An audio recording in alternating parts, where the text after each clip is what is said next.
Donc, je vais parler ce soir sur la récompense du vainqueur. Alléluia. C'est cela mon petit sujet pour ce soir, Amen. tout en restant dans la pensée de notre grand thème. Amen. Amen. La récompense du vainqueur. Amen. Je crois qu'hier, nous avons été entretenus par le pasteur Rufri, le pasteur Darlus. Et nous avons été bénis, comme je le disais. Et je prie que cette même bénédiction continue ce soir. Amen. Pour que quelqu'un sorte ici étant béni. Alléluia. Alors, je crois que chacun de nous ici, nous avons déjà entendu parler de la récompense. Amen. Et ne peut, n'est-ce pas, vaincre, parce que je parle sur la récompense du vainqueur, Amen. ne peut vaincre que celui qui a été persévérant. Amen. Si tu n'as jamais été persévérant, si tu ne persévères pas, tu ne vas jamais vaincre. Amen. Parce que la victoire même, c'est le fruit ou le résultat de la persévérance. Amen. À celui qui persévère, il faut qu'il y ait une récompense. Amen. Parce qu'on ne persévère pas en vain. Amen. Si on persévère, c'est pour, n'est-ce pas, être récompensé. Amen. Et je crois que si vous avez persévéré, je crois depuis 2018, Oui. jusqu'à ce soir, c'est pour être récompensé. Amen. Dis à ton voisin, je vais être récompensé. Je veux que vous soyez présents ce soir. Amen. Amen. Amen. Alors, nous persévérons, je disais, pour être récompensés. Amen. Personne ne persévère pour ne rien gagner à la fin. Amen. Si nous persévérons, c'est parce que nous voulons une récompense. Amen. Et Branham dit que Dieu est un Dieu juste. Amen. Il ne peut pas vous utiliser et à la fin vous laisser comme ça. Amen. Parce que Branham dit que Dieu est un bon patron. Amen. Quand il vous utilise, il vous paye toujours. Amen. Et c'est sa Bible qui dit que même l'ouvrier mérite son salaire. Amen. Et si nous persévérons, c'est pour que nous ayons quelque chose à la fin. Amen. Alors c'est ce que nous allons voir ce soir, parce qu'on ne persévère pas en vain. Amen. La récompense du vainqueur. Alors c'est quoi une récompense? Je m'en vais prendre pour vous le dictionnaire ici, comme le faisait Foranam aussi. Ici, on dit la récompense, c'est un bien matériel ou moral. Amen. Amen. Amen. C'est un bien matériel ou moral donné ou reçu par une bonne, pour une bonne action. Amen. Un service rendu. Amen. Donc la récompense, pour celui qui doit être récompensé, parce que quand on parle de la récompense, il y a la récompense. Amen. Et il y a celui qui doit être récompensé. Amen. Et il y a celui qui récompense. Amen. Amen. Amen. Et la cause pour laquelle il est récompensé. Oui. Et si nous nous sommes récompensés, c'est parce que nous avons persévéré. Amen. Et comme nous avons persévéré, il nous faut une récompense. Amen. Et la récompense, nous avons vu que c'est quelque chose que l'on offre, que l'on donne à quelqu'un Oui. à cause d'un service rendu. Amen. La récompense est différente d'un don ou je ne sais pas d'un cadeau. Amen. C'est différent. Amen. La récompense, celui qui doit être récompensé doit d'abord travailler. Amen. Parce que la récompense, c'est mérite. Amen. Tu dois mériter la récompense. On ne donne pas la récompense à celui qui ne mérite pas d'être récompensé. Amen. Si tu veux être récompensé, alors tu dois mériter. Amen. Tu dois travailler pour être récompensé. Amen. Et je crois que pour ceux qui travaillent, chaque fin du mois, vous avez une récompense Amen. de la part de la société à laquelle vous faites partie. Amen. Amen. Amen. La société pour laquelle vous travaillez est dans l'obligation de vous récompenser Amen. chaque fin du mois. Pourquoi? Parce que vous travaillez pour cette société et à cause de votre fidèle service, vous méritez d'être récompensé. Amen. Et notre Dieu également voudrait nous récompenser. Amen. En parlant donc de la récompense du vainqueur, cela nous amène à comprendre qu'il nous faut impérativement, il nous faut impérativement quelque chose que nous devons vaincre. Parce que quand on parle du vainqueur, tu ne peux pas être un vainqueur s'il n'y a pas une force opposée, s'il n'y a pas une force contraire. Alors, je vais prendre madame ici dans la prédication, le premier saut. Prêchez le 18 3 1963 au paragraphe 78, non, 71, paragraphe 71, donc prêchez le 18 3 1963 au paragraphe 71. Il dit: la foi est un tonnerre. Amen. La voix est sortie d'où? Il pose la question. Du trône. Amen. Que l'agneau venait de quitter. Amen. En tant qu'intercesseur, maintenant il se tient là pour prendre sa position. Amen. Et faire valoir ses droits. Amen. Mais, il dit, le tonnerre est sorti de l'intérieur du trône. Oui. C'est de là qu'il a retenti. Amen. Et l'agneau se tenait ici, Oui. ou dehors, le tonnerre de l'endroit que l'agneau avait quitté. Il avait quitté le trône du Père pour aller prendre son propre trône. Amen. On en dit gloire. Amen. Maintenant, ne le manquez pas, mes amis. Amen. Et en tant que chrétiens, nous savons que Dieu a juré à David qu'il susciterait Christ pour le faire asseoir sur son trône et qu'il lui donnerait un royaume sans fin. Amen. Ici, sur la terre, il dit, il l'a fait. Oui. Écoutez la partie que je voudrais que vous puissiez comprendre. Il dit, et Jésus a dit, Oui. c'est lui qui vaincra. Amen. Nous avons dit que pour qu'il y ait victoire, Oui. il faut qu'il y ait d'abord le vainqueur, Amen. le perdant, Oui. et il faut qu'il y ait une force contraire. Amen. C'est-à-dire la chose contre laquelle le vainqueur doit combattre ou doit faire cette chose. Oui. Et il dit, Christ, Jésus a dit, c'est lui qui vaincra. Amen. Mais qui va vaincre quoi? Oui. Parce que nous devons savoir qu'est-ce que nous sommes censés vaincre Amen. pour être vainqueurs. Amen. Amen. Amen. C'est lui qui vaincra l'antichrist et toutes les choses du monde. Amen. Amen. Amen. Ça sera avec moi sur mon trône. Amen. Comme j'ai vaincu et me suis assis sur le trône de mon Père. Amen. Alors quand nous parlons donc de la récompense du vainqueur, le vainqueur qui doit vaincre doit savoir que la chose qu'il est censé vaincre, Oui. la personne qu'il est censé vaincre, Amen. l'adversaire contre lequel il est censé combattre, Amen. cet adversaire c'est l'antichrist. Amen. On va dire antichrist, c'est tout ce qui est contraire à la parole, ou encore tout ce qui est contre la parole. Amen.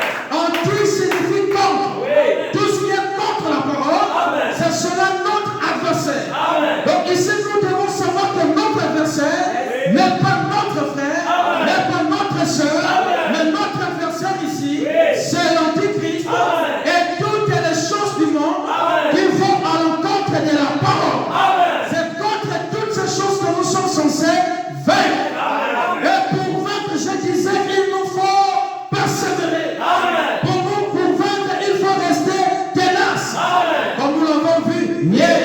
Il nous faut rester tenace. Amen. Il faut user de ténacité. Amen. Il faut user de persévérance. Amen. Parce que tu peux aussi persévérer. Amen. Mais l'Écriture dit celui qui persévérera jusqu'à la fin. Amen. Tu peux aussi persévérer et ne pas arriver à la fin.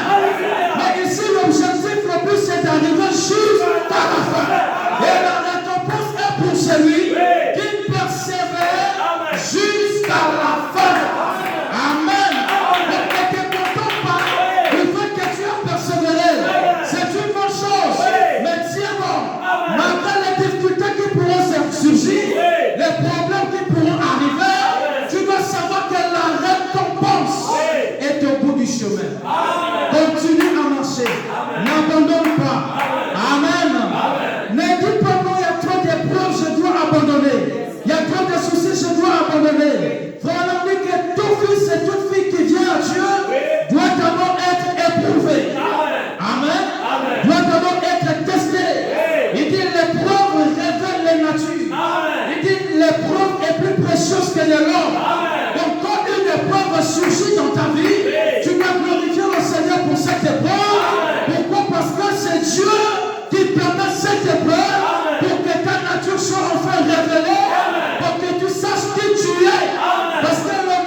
s'élève toujours.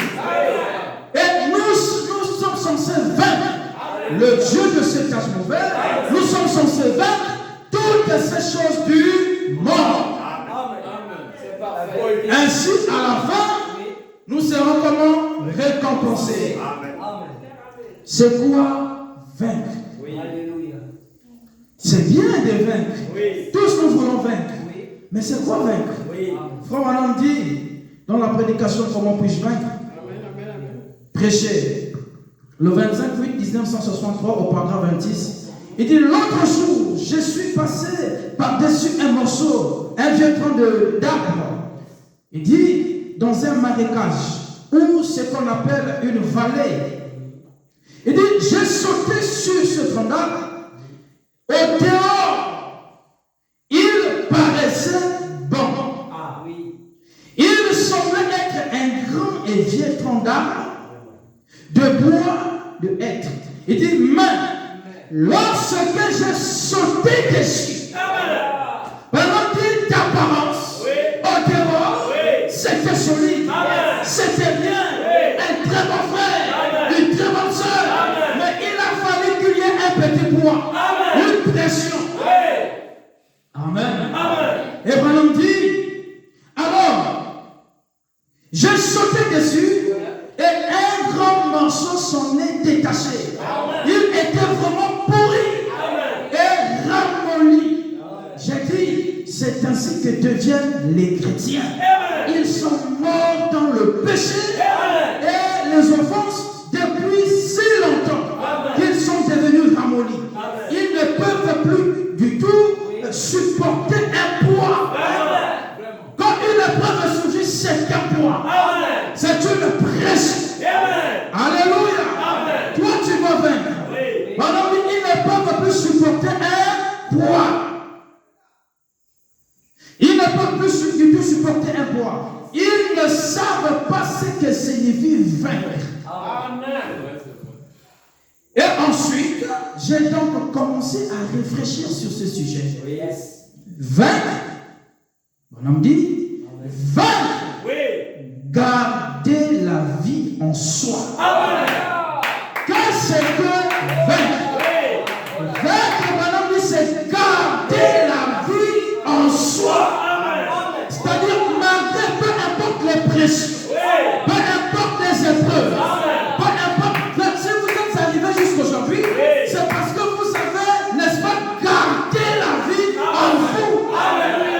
La vie a été gardée malgré les difficultés, malgré les combats, malgré les persécutions, malgré les accusations, malgré toutes ces choses qui ont surgi, vous avez gardé la vie. Il est question de quelle vie? Il est question du Saint-Esprit, la vie de Dieu, la vie sauvée, la vie éternelle. Vous l'avez gardée en vous et aujourd'hui nous pouvons fêter. Si nous fêtons, c'est parce que vous avez gardé la vie. C'est parce que vous avez vaincu. Et donc vaincre, Branham a dit, c'est garder la vie en soi. Quand le péché vient dans ta vie, quand il vient frapper à ta porte, toi tu dois garder la vie. La vie c'est la parole. Tu dois garder la parole. Tu dois prendre péché pour la parole. Peu importe les difficultés qui pourront surgir, garde la vie en toi. N'abandonne pas. Amen. Vaincre, c'est garder la vie en soi. Et celui qui est vaincu, c'est celui qui n'a pas pu garder la vie en soi. Donc si tu es vaincu par l'ennemi, tu dois savoir que tu n'as pas pu garder la vie. Amen. Et Frère dit que le diable ne pourra jamais vous atteindre aussi longtemps que vous restez dans la parole. Et Frère dit que Israël est fort.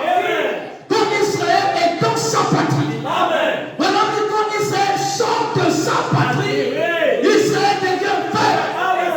Et quand je vois Amalek, je crois voulait maudire Israël, c'était Amalek, par le canal du prophète, c'était Balak.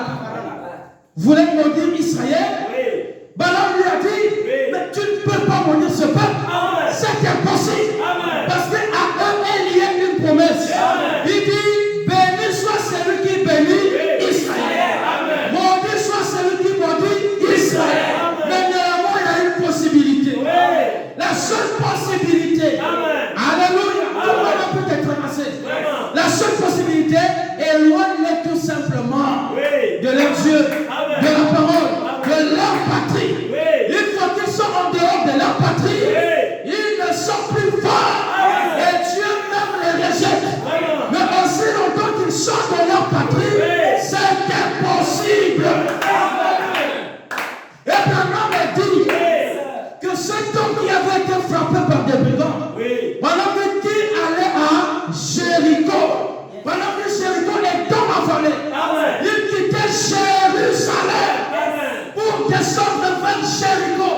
La mort ne pouvait pas les frapper.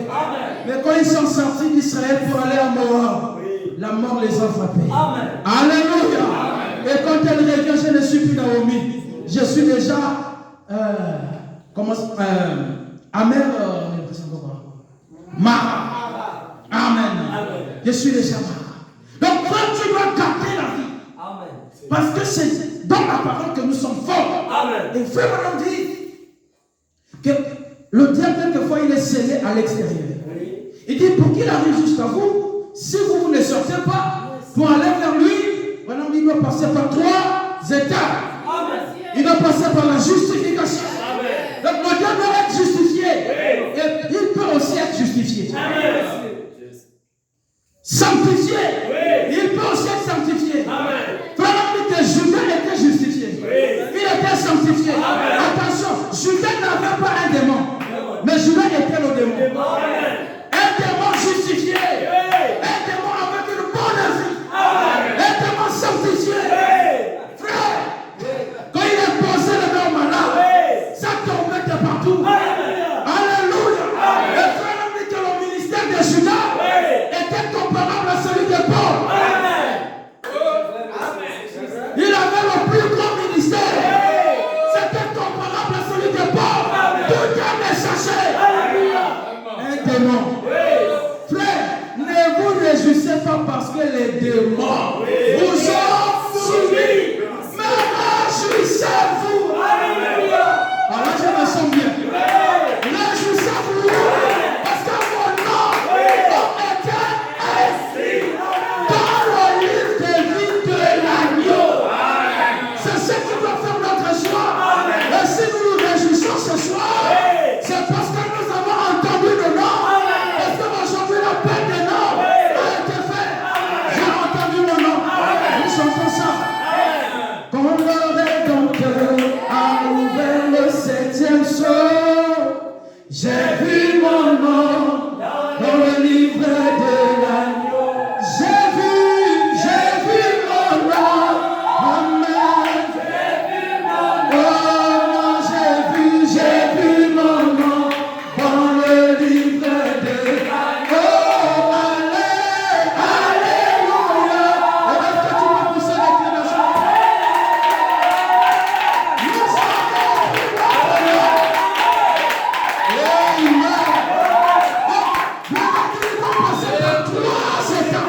La justification, la sanctification et le baptême du Saint-Esprit. Et s'il arrive au baptême du Saint-Esprit, alors il devient un frère bien-aimé. Il ne peut plus vous faire du mal. Et Judas était justifié, il était sanctifié. Arrivé au baptême du Saint-Esprit, le gars a dit niet. Amen. Cela ne dépendait pas de lui. C'était un problème de profondeur. Un problème de nature. Nous devons persévérer pour vaincre. Et vaincre, c'est garder la vie en soi. Garder la parole. Prenez position pour la parole. Peu importe les difficultés qui pourront surgir. Christ lui-même il a dit, je vous envoie comme des brebis au milieu des loups. Il savait que les épreuves seront là. Il savait cela. Même lui-même, il a été éprouvé. Et toi aussi, tu dois être éprouvé. Et je crois, comme je le disais, si ce soir nous sommes ici en train de, n'est-ce pas, nous réjouir autour de la parole, c'est parce que vous avez gardé la vie. Mes frères, vous étiez nombreux. Comme disait le pasteur hier, le jour de votre baptême, vous n'étiez pas seuls. Amen. Il y avait d'autres personnes avec vous. Où sont parties toutes ces personnes? Mais toi, tu as gardé la vie jusqu'à ce soir. Oh, pourquoi ne pas être content? Et pour cela, à cause de la vie que tu as gardée, la Bible dit qu'il te donne une récompense. Parce que tu n'as pas persévéré en vain. Tu n'as pas vécu en vain. Tu n'as pas gardé la vie en toi en vain. C'est quoi cette récompense? Apocalypse, nous avons lu Apocalypse 3, verset 21. Celui qui vaincra Ici, la Bible ne dit pas ceux qui vaincront. Non. Parce que c'est une affaire personnelle, individuelle. Amen. Dieu s'adresse à l'individu. Amen. Il dit, celui qui vaincra, je le ferai asseoir avec moi Amen. sur mon trône. Amen. Amen. Amen. Comme moi, parce qu'il faut avoir un modèle. Il faut toujours un modèle. Gloire à Dieu. Et lui, il est le modèle par excellence. Amen. Il dit, comme moi, j'ai vaincu et me suis assis avec mon Père sur son trône. Amen. Donc la récompense du vainqueur, c'est le fait d'être assis avec Christ sur son propre trône. Attention, non pas sur le trône de son Père. Amen. C'est la vérité, monsieur. C'est juste. Mais sur son propre trône. Et il inaugure ce trône avec toi. Amen. Parce que présentement, il n'est pas sur son trône. Amen. Oh, je croyais qu'il y aurait quelqu'un capable de dire Amen. Amen. Bon, je vais lire. Frère Manon dit, dans la prédication, le 3e psaume, prêché le 23e mois 1963 au paragraphe 15, il dit,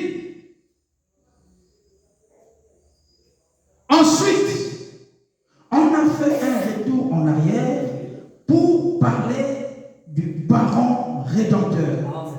Nous l'avons examiné pour voir quelle était son œuvre.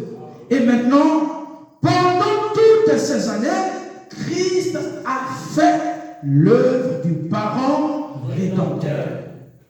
Maintenant, que tous ceux qui comprennent ça disent Amen. L'Assemblée dit Amen. Il a fait l'œuvre du parent rédempteur. Mais il viendra un temps. Amen. Mais il viendra un temps où l'œuvre de la rédemption sera terminée. Maintenant, on dit, mais il viendra un temps. Voilà pourquoi la grâce n'est pas pour tous les temps. C'est pour un temps. Et un temps viendra où la grâce sera terminée. Et la grâce est présente aussi longtemps que l'agneau est sur le trône. Mais quand l'agneau quitte le trône, la grâce n'existe plus. Amen. Parce qu'il change de dispensation. On quitte de la dispensation de la grâce pour entrer dans la dispensation du jugement. On quitte de la dispensation de l'agneau, le rédempteur, le parent rédempteur, pour entrer dans la dispensation du léo, le lion, le juge suprême. Amen. Et quand il vient comme étant le juge, c'est avec les yeux rouges. C'est la colère. Il vient en colère. Alléluia. Il dit, mais il viendra un temps où l'œuvre de la rédemption sera terminée. Et je voudrais dire que ce temps n'est pas encore arrivé. Ce temps pour nous, les hommes de la nation prophète, quand l'épouse disparaît de la terre. Amen. Mais aussi longtemps que l'épouse est sur la terre, j'ai envie de dire que l'épouse est la grâce de la terre. Est-ce que tu sais que tu es la grâce de la terre? Si le monde subsiste encore, c'est à cause de toi. La Bible dit, il use de patience. Parce qu'il veut que toi tu arrives jusqu'à la fin, que tu persévères jusqu'à la fin. Il use de patience. Il est patient, il t'attend. Amen. Il dit, et quand l'œuvre de la rédemption est terminée, alors il quitte le trône de Dieu. Donc ici nous avons le trône de Dieu et nous avons le trône du Fils. On va dire ça comme ça. Le trône du Fils. Alors il quitte le trône de Dieu où il est assis en ce moment. Donc il est assis en ce moment sur le trône de Dieu. Mais un temps viendra, quand l'heure de la rédemption prendra fin, il doit quitter. Amen. Et ce temps doit arriver. Et ça arrivera. Frère, on dit que quand Jésus est venu, on dit Jésus a eu un commencement. Et Jésus a eu une fin. Amen. Amen. Ça c'est clair. Mais vraiment, Jésus n'a jamais eu de commencement et il n'a jamais eu de fin. Amen. Attention, frère. Jésus, il dit ceci. Je suis venu au nom de mon Père.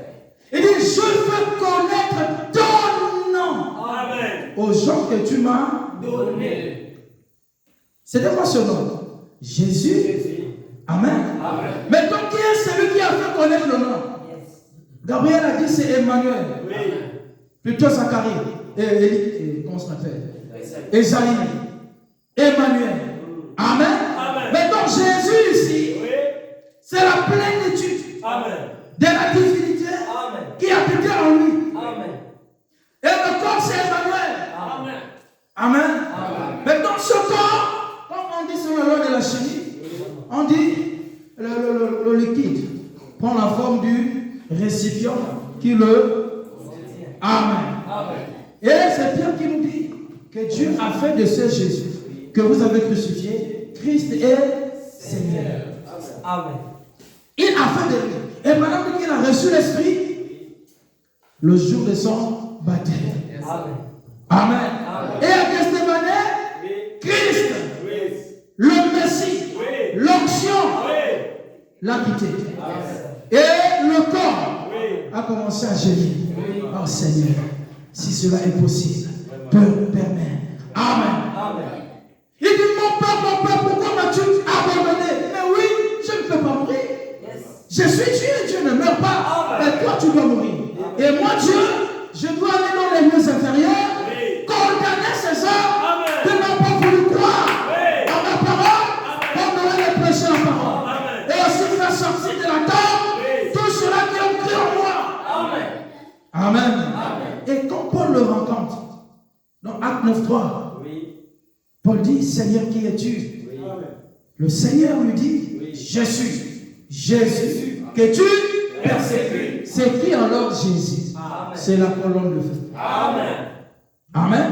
Maintenant, le corps qui incarnait Jésus, voilà que ce corps est assis à la droite de la majesté divine.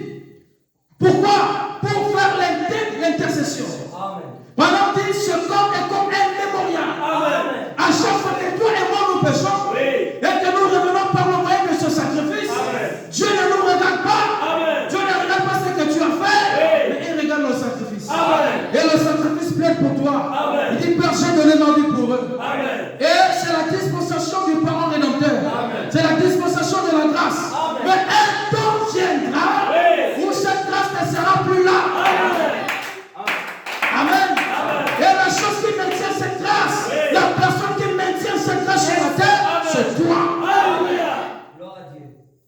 Amen. C'est toi qui maintiens cette grâce. Alors, pendant dit, mais ce n'est pas son trône. C'est lui qui vaincra. Il dit, ça sera avec lui sur mon trône. Comme moi j'ai vaincu et je me suis assis sur le trône de mon Père. Il dit, ce n'est pas son trône. Celui-là appartient à Dieu, l'Esprit. Christ, l'agneau. Il ne lui appartient pas. Il est le trône, il est le Dieu incarné. Et vous voyez, qui est le même Dieu incarné? Le trône sur lequel il est présentement ne l'appartient pas. Ce trône appartient à son Père. Maintenant, la promesse dit pour les vainqueurs qu'il y a un autre trône où le vainqueur va s'asseoir avec lui-même. Comme lui aussi, le vainqueur de la croix s'est assis avec son Père sur son trône. Amen. Je ne sais pas. Le trône, on n'a pas dit les trônes. Sur mon trône. Mais comment deux personnes peuvent s'asseoir sur un trône? Amen. Comment deux personnes peuvent s'asseoir sur un trône? Hein? C'est paradoxal. Amen. Frère dit, dans la prédication, le Christ identifié au travers de tous les âges. Prêché le 17-6-1964 au para 25. Il dit, ensuite, quand il est mort, Jésus, ce corps, je vais dire, quand il est mort, est ressuscité, est monté et a envoyé de nouveau le Saint-Esprit. C'était le Fils de Dieu, Dieu Esprit, à travers les âges de l'Église. Il était Fils de Dieu. Ensuite, dans le millénium, il est le fils de David, assis sur le trône, régnant. Il est monté. C'est lui qui vaincra. Ça sera avec moi sur mon trône. Comme j'ai vaincu, et bien je suis assis sur le trône de mon Père. Il est assis sur le trône du Père maintenant. Mais dans le millénium, il se met sur son propre trône parce qu'il est le fils de David. Amen. Parce qu'il est le fils de David. Donc la récompense du vainqueur. Le vainqueur est récompensé à quel moment? Le vainqueur est récompensé au millénium. Amen. Mais aussi, c'est ce que j'appelle les prémices de la récompense. Amen. Il est récompensé au millénium. Quand Christ revient comme étant le fils de David et s'assoit sur son trône pour régner pendant 1000 ans, pendant un jour. Amen. Il règne. Et c'est en ce moment que le vainqueur est récompensé. Et cette récompense, c'est quoi? C'est le fait de s'asseoir avec lui sur le trône. Un homme dit, si j'allais au ciel et qu'on me donnait une couronne comme récompense, il dit, je n'accepterai pas cela. Il dit, tout ce que moi je veux comme récompense, c'est le contempler. Amen. Voir sa beauté. Alors, si les gens comprennent le contempler seulement, c'est suffisant. Qu'est-ce que cela va créer quand il va, n'est-ce pas, falloir que nous puissions nous asseoir avec lui sur son trône, avec lui. Amen. Or, le trône, c'est pour le roi. Il est sur le trône en tant que roi, fils de David. Et il n'y a pas de roi sans reine. S'il veut avoir un roi, il faut qu'il y ait la reine. Et le trône appartient au roi et à la reine. Et à l'absence du roi, la reine peut faire le jugement, peut traiter les problèmes de la nation. Amen. Est-ce que vous savez que vous avez le ainsi dit le Seigneur? À l'absence du roi, la reine travaille. Et pendant que le roi est absent, physiquement aujourd'hui, c'est la reine qui travaille. C'est l'épouse qui travaille.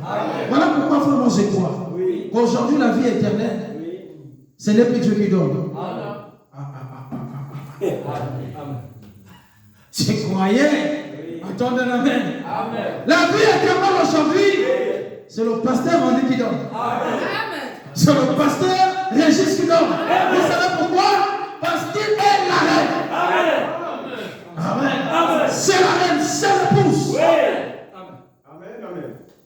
Et aujourd'hui, frère, on me dit que l'épouse, c'est le serment. Et le roi, le sceptre. Mais mon homme dit, le sceptre ne porte pas les fruits. C'est le serment qui porte les fruits. Et donc, je dois porter les fruits. Et si quelqu'un veut la vie éternelle, il doit collaborer avec moi. C'est ça. Amen. Et il a été dit aujourd'hui, amène les gens à te croire. Non pas moi, mais toi. Amen. Il dit, et tout ce qui t'a aimé, tout ce que tu as aimé, je te le donne. La vie éternelle aujourd'hui suffit tout simplement ou réside tout simplement dans le fait d'aimer quelqu'un. C'est un conseil. Pourquoi ne pas aimer? Cela réside dans le fait d'aimer quelqu'un. Amen. Maintenant, quand vous aimez quelqu'un, vous allez aussi faire ce qu'il vous dit de faire. Parce que l'amour produit l'obéissance. Il n'y a pas d'obéissance, ou plutôt d'amour sans obéissance. Quand tu aimes, quand une femme aime un homme, le frère, elle est soumise. Elle fait ce que tu dis. Mais quand elle ne t'aime pas fait, même ta présence, c'est comme la présence d'un démon. Frère, tu n'as rien fait, tu passes seulement, sa bouche change déjà. Amen. Son visage change. Pourquoi? Parce qu'elle ne t'aime pas. Mais quand elle t'aime, frère, ta présence, c'est comme la présence de Dieu. Oh, voilà pourquoi Sarah disait mon Seigneur. Parce qu'elle l'aimait. Amen. L'amour produit l'obéissance. Il n'y a pas de roi sans règne. Et s'il y a le roi, où sont les sujets? Il faut qu'il y ait aussi les sujets. Les sujets du roi. Parce que Dieu nous l'obéit, c'est pour régner. Mais où sont les sujets? Nous ne sommes pas les sujets du roi. Nous sommes l'épouse du roi. Les sujets, ce sont les juifs, les serviteurs. Amen. Et nous serons avec nous sur son trône, non pas seulement au millénium, mais quand il va falloir aussi juger. C'est l'époux et l'épouse qui jugent. Amen.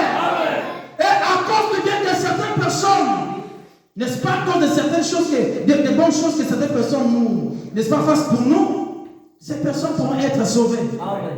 Parce qu'il y a le salut par la foi et le salut par les œuvres. Mais présentement, c'est le salut par la foi. Car la vie éternelle, c'est qu'ils te connaissent toi. Le seul vrai Dieu. Ça s'arrête là. C'est ça, non? Non. Et la continuité. C'est lui que tu as envoyé. Aujourd'hui, Dieu a envoyé Branham. Hier, c'était Noé. Hier, c'était Jésus. Voilà pourquoi si vous prenez le message de Jésus et que vous amenez cela aujourd'hui, ça ne marchera pas. Ah, je crois. Frère Branham dit, Christ dans cet âge, c'est la parole manifestée de cet âge. Amen. Alors nous sommes récompensés dans le millénium et nous serons assis avec lui sur son propre trône. Le Dieu puissant dévoilé devant nous. Prêcheur le 29, 6, 1964, paragraphe 24. Il dit ceci. Qu'ensuite, après sa mort, on a déjà lu ça, je pense. Son ensevelissement, sa résurrection, il est venu le jour de la Pentecôte, en tant que fils de Dieu. Dieu, l'Esprit, sous la forme du Saint-Esprit, que faisait-il? Il se métamorphosait. Se faisant connaître à son peuple sous une forme différente. Comme le Saint-Esprit, qui est Dieu, il est venu agir au fil des âges de l'Église, en tant que fils de Dieu, le Saint-Esprit. Mais dans le millénium, c'est en tant que fils de David qu'il vient pour s'asseoir sur le trône de David. En tant que roi, il était destiné à prendre le trône de David. Il est présentement sur le trône du Père. Et puis il a dit, c'est lui qui vaincra. Ça sera avec moi sur mon trône. Comme j'ai vaincu et je suis assis sur le trône de mon Père. Donc, dans le millénium, il sera fils de David. Qu'est-ce? Toujours le même Dieu changeant simplement son masque. Amen. C'est le même Dieu changeant simplement son masque. Pendant qu'il est venu comme étant le Fils de l'homme en Israël, il a manifesté le signe du Messie. Au cours des âges, le Fils de David, et plutôt le Fils de Dieu, le Saint-Esprit en nous. Amen. Branham dit, accomplissons les mêmes œuvres. Et Branham dit, dans le millénium, il est le Fils de David. Et c'est là que toi et moi nous serons récompensés. Amen. Maintenant, Branham dit qu'entre le Fils de Dieu et le Fils de David, il se révèle au milieu là comme étant le Fils de l'homme. Parce que Dieu est parfait en toi. Il s'est révélé aux Juifs, il s'est révélé aux Samaritains. Il faut bien qu'il se révèle aussi à nous, les hommes des nations, comme étant le Fils de l'homme. Et aujourd'hui, il nous a visités comme étant le Fils de l'homme. Et comme prémisse de notre récompense, il nous a donné le tout pouvoir. Il nous a donné la puissance. Il nous a tout donné.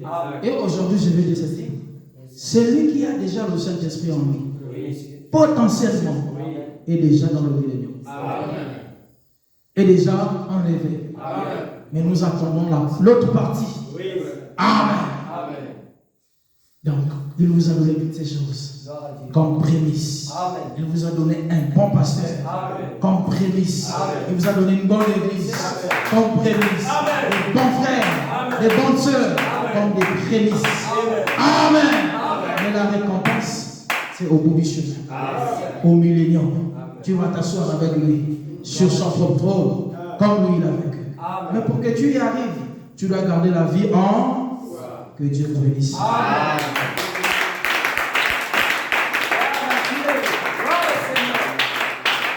Que le Seigneur vous bénisse.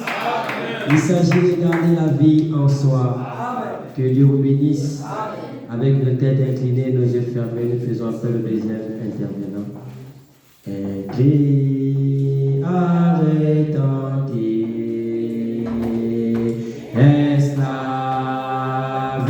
libéré.